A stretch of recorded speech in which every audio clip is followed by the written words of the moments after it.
Bismillahirrahmanirrahim. Assalamualaikum warahmatullahi wabarakatuh. Halo, perkenalkan nama saya Siti Nur Fauzia dari Pendidikan Geografi 2019 Universitas Pendidikan Indonesia dengan NIM 1902726. Nah, di sini saya akan mempresentasikan materi tentang minyak bumi dan gas.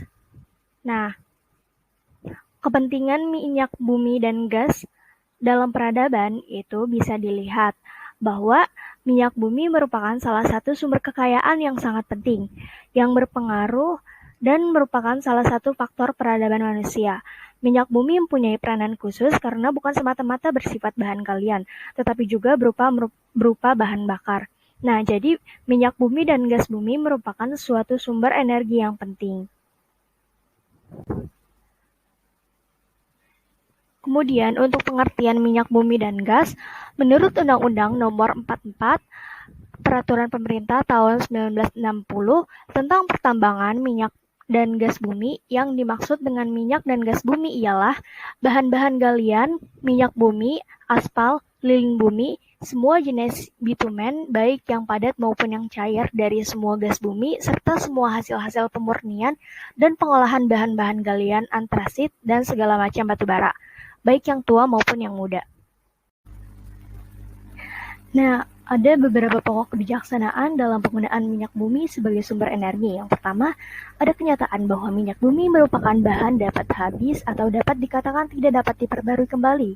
Yang kedua, ada konsumsi minyak bumi terus-menerus meningkat. Yang ketiga, ada kebijaksanaan harus juga didasarkan pada tidak meratanya sumber daya minyak bumi di seluruh dunia. Kemudian, ada sejarah dan perkembangan industri minyak bumi. Yang pertama ada sejarah umum dan perkembangan industri minyak bumi. Manusia pertama kali yang diperkirakan memanfaatkan minyak bumi adalah Nabi Nuh, yang hidup di daerah Mesopotamia di Iran, di Timur Tengah atau Parsi kuno. Pada abad pertama Masehi, bangsa Arab dan Persia berhasil menemukan teknologi destilasi sederhana minyak bumi. Zaman Harun al-Rashid, istilah minyak bumi yang digunakan sebagai bahan baku bakar dinamakan nafta. Kemudian abad ke-19, industri minyak bumi yang modern muncul di Amerika Serikat sebagai rembasan yang muncul dari permukaan bumi. Selanjutnya, pada tahun 1942, Sir William Logan, Direktur Jawatan Geologi Kanada, menghubungkan terdapatnya rembasan minyak dengan struktur antiklin sebagai di Pulau Gaspe yang terdapat di Sungai Lawrence. Tahun 1859 merupakan saat bersejarah yang sangat penting, yaitu saat permulaan timbulnya industri minyak. Pengobaran dilaksanakan di Titusville, negara bagian Pennsylvania, Amerika Serikat. Tahun 1860, Henry D. Rogers mengemukakan bahwa akumulasi minyak bumi terdapat pada sumbu antiklin. Tahun 1861, Sterry Hunt menyatakan secara resmi teori antiklin. Tahun 1889, E. Orton memberikan suatu karya lengkap yang mengenai geologi minyak dan gas bumi, di mana antara lain ia berkesimpulan bahwa minyak bumi berasal dari zat organik. Abad ke-20, perusahaan minyak bumi Amerika Serikat telah mempunyai bagian geologi sebagai Exploration Department.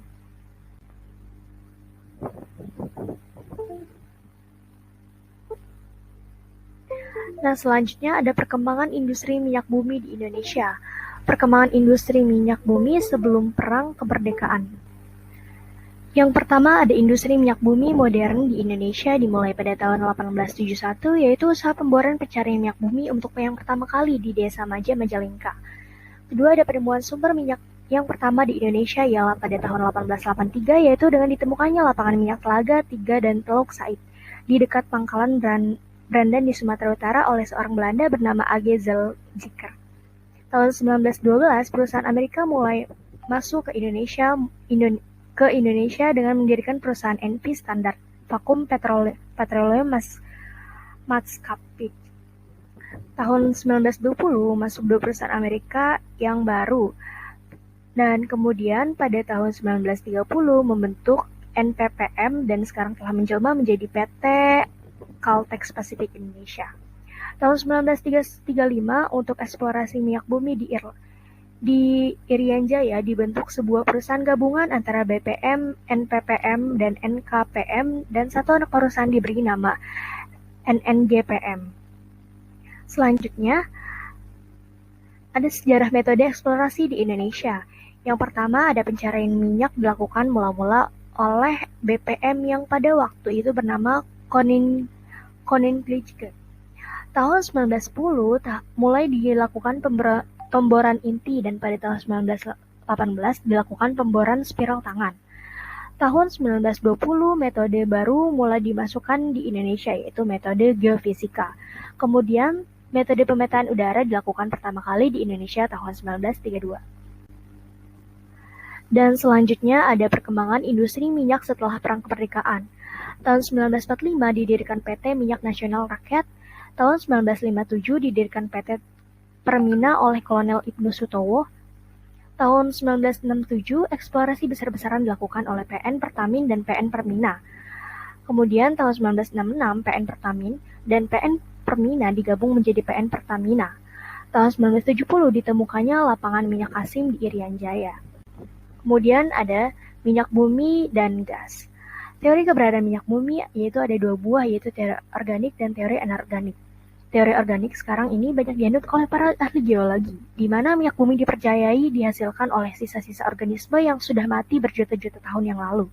Sedangkan teori anorganik kebanyakan berkembang di Eropa Timur dan Rusia, di mana para ahli mempercayai bahwa minyak bumi dapat dihasilkan bukan dari bahan organik. Selanjutnya ada teori organik dan teori anorganik. Yang pertama, teori organik, yaitu minyak bumi mempunyai daya dapat memutar bidang optik atau bidang polarisasi. Minyak bumi mengandung porfirin, suatu zat yang kompleks yang terdiri dari hidrokarbon dengan unsur vanadium, nikel, dan sebagainya. Susunan hidrokarbon yang terdiri dari unsur hidrogen dan karbon. Hidrokarbon terdapat di dalam sedimen resen. Secara praktis, lapisan minyak didapatkan setelah Kambrium sampai Pleistoisen. Untuk teori anorganik, beberapa teori anorganik yaitu meliputi teori alkali panas dengan karbon dioksida, kedua ada teori karbida, panas dengan air, teori emanasi, vulkanik, dan hipotesa kimia, kemudian ada hipotesa asal kosmik. Selanjutnya ada minyak bumi pada permukaan. Di beberapa tempat, demikian pula di Indonesia, minyak bumi di permukaan ditemukan dalam bentuk rembesan. Kadangkala rembesan ini tidak mempunyai nilai ekonomi tetapi merupakan petunjuk yang sangat penting bagi kemungkinan terdapat minyak di bawah tanah atau di bawah permukaan. Nah, selanjutnya ada minyak bumi dalam kerak bumi. Minyak bumi dalam kerak bumi ini biasanya didapati dalam lapisan berpori. Dari segi jumlah, maka bisa ditemukan sebagai jejak-jejak dan juga ditemukan sebagai suatu akumulasi. Dan selanjutnya ada keadaan dan cara terdapatnya minyak bumi dalam reservoir. Suatu akumulasi minyak selalu terdapat di dalam suatu reservoir. Meskipun sifat komersil sangat tergantung pada kondisi ekonomi serta kemajuan teknologi, namun beberapa faktor geologi yang sangat menentukan ekonomi setidaknya suatu akumulasi minyak bumi. Faktor-faktor geologi tersebut yaitu adalah tebal lapisan reservoir, tutupan, penyebaran batuan reservoir, porositas, dan permeabilitas efektif, dan kemudian itu selain apa yang telah diuraikan, maka unsur lain yang juga berpengaruh ada tidaknya minyak bumi adalah migrasi, waktu migrasi, akumulasi, dan waktu akumulasi, batuan induk, serta mulai jadi. Dan selanjutnya ada kerangka geologi penyebaran minyak dan gas bumi. Nah, untuk rangkanya itu ada 3, yaitu ada geosinkline, daerah epikontinen, dan daerah paparan kontinenan. Selanjutnya ada terbentuknya minyak dan gas bumi. Yang pertama ada minyak bumi terbentuk dari penguraian senyawa organik dari jasad mikroorganisme. Kedua, sisa-sisa tumbuhan dan hewan tersebut tertimbun oleh endapan pasir, lumpur, dan zat-zat lain selama jutaan tahun. Kemudian bakteri pengurai merombak senyawa. Kemudian hasil peruraian yang berbentuk cair akan menjadi minyak bumi dan yang berwujud gas akan menjadi gas alam. Bintik-bintik itu akan tersimpan di dalam lumpur dan mengeras karena terkena tekanan bumi. Tekanan dan panas bumi akan mengenai batuan lumpur sehingga mengakibatkan batuan lumpur menjadi panas. Dan kemudian saat lempeng kulit bumi bergerak, minyak yang terbentuk di berbagai tempat akan bergerak. Selanjutnya ada akumulasi minyak dan gas bumi. Prospek keberadaan migas di suatu tempat yang ditentukan oleh kondisi geologi daerah. Di daerah di mana pada daerah tersebut harus memenuhi petroleum sistem yang ada.